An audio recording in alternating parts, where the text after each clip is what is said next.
Graças a paz, meu irmão. Você já percebeu que o livro dos Salmos começa com uma pergunta implícita? Qual caminho você está seguindo? O Salmo primeiro apresenta apenas dois caminhos, dois destinos e dois tipos de pessoas. E tudo começa com a palavra bem-aventurado. Assim como Jesus faz no Sermão do Monte, o Salmo começa com uma bem-aventurança. Bem-aventurado o homem ou o homem verdadeiramente feliz. Não feliz segundo o mundo, mas feliz diante de Deus. A felicidade bíblica não é a ausência de problemas, mas é viver debaixo da bênção e do favor do Senhor. E o salmista começa mostrando como vive esse homem. Bem-aventurado o homem que não anda segundo o conselho dos ímpios, não se detém no caminho dos pecadores, nem se assenta na roda dos escarnecedores. Existe uma progressão aqui. Primeiro ele anda, depois se detém e finalmente se assenta. É uma descida lenta. Ninguém cai de repente.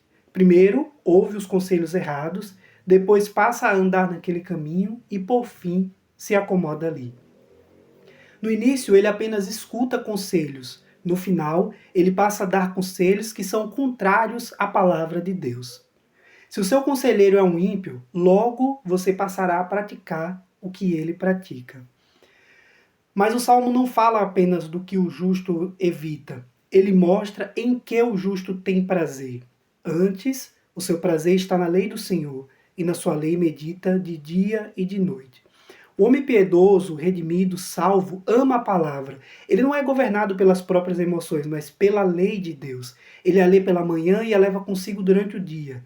Enquanto trabalha, dirige ou descansa, aquele texto continua em sua mente.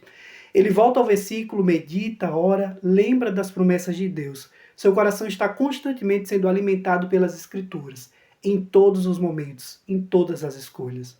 Por isso ele é como uma árvore plantada junto a ribeiros, uma árvore que dá o fruto no tempo certo. Nem sempre os frutos aparecem imediatamente, mas aparecem na estação determinada por Deus. E aí, quando a situação exigir fé, haverá fé. Quando exigir paciência, haverá paciência.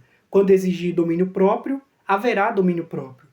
Porque o fruto não é produzido pela força humana, mas pelo Espírito Santo. O justo frutifica para a vida, ele está sempre sendo irrigado por uma fonte inesgotável. Por isso o salmista continua: sua folhagem não murcha. Existe beleza na vida piedosa, uma beleza perene e constante de uma obra sobrenatural que reverbera para além desta vida. E tudo quanto faz prospera. Mesmo em situações ou em circunstâncias adversas, o justo prospera. E essa prosperidade não é de riquezas materiais, mas das espirituais, daquelas que nem a traça e nem a ferrugem consomem, como afirmou o nosso Senhor Jesus no Sermão sobre o Monte em Mateus 6,19. Ser bem-sucedido e prosperar está sempre ligado a fazer aquilo que Deus ordena, pois há uma bênção nas cruzes, perdas e tristezas dos justos. O maior sucesso do justo é encontrar descanso eterno em Deus. Mas os ímpios não são assim. Agora o salmista apresenta um contraste para a bela imagem do justo. Tudo dito de bom sobre o justo não é verdade sobre o ímpio. A verdade é que eles são como a palha que o vento dispersa. Sem Cristo, o homem está morto em seus delitos e pecados, como bem afirmou Paulo em Efésios 2:1. É inútil, incapaz, não produz fruto, não permanece. Por isso, o vento espalha. Esse é o destino deles, a morte os consumirá. E o salmista continua: por isso os ímpios não prevalecerão no juízo, suas obras não poderão salvá-los. Diante do grande juiz serão encontrados culpados e aceitarão sem reclamar o seu destino de condenação. Nem os pecadores na congregação dos justos. Eles não terão direito ao céu, que é a congregação dos justos, a presença de Deus. Eles sequer suportarão viver lá, pois não terão prazer em Deus nem na sua lei. Falam contra Deus e o seu ungido. Como disse Spurgeon, é mais fácil os peixes viverem em árvores que os ímpios no céu. O salmo encerra com o fim de toda a história, pois o Senhor conhece o caminho dos justos, mas o caminho dos ímpios perecerá. Conhecer aqui não é apenas saber, pois Deus sabe de todas as coisas. Trata-se de um conhecimento para a salvação. As palavras de Jesus em Mateus 7,23, no Sermão sobre o Monte, com esse versículo, quando ele diz: eu nunca vos conheci. Muitos podem dizer que conhecem Jesus, que operarão sinais e prodígios em seu nome, mas naquele dia Jesus dirá que não os conhece. De fato, o Senhor conhece o caminho dos justos, pois Ele mesmo separou para a salvação e Ele mesmo preparou boas obras para que o justo andasse nelas, como bem afirmou o apóstolo Paulo em Efésios 2:10. Mas o caminho do ímpio perecerá. Seus passos são inúteis e suas obras perecerão.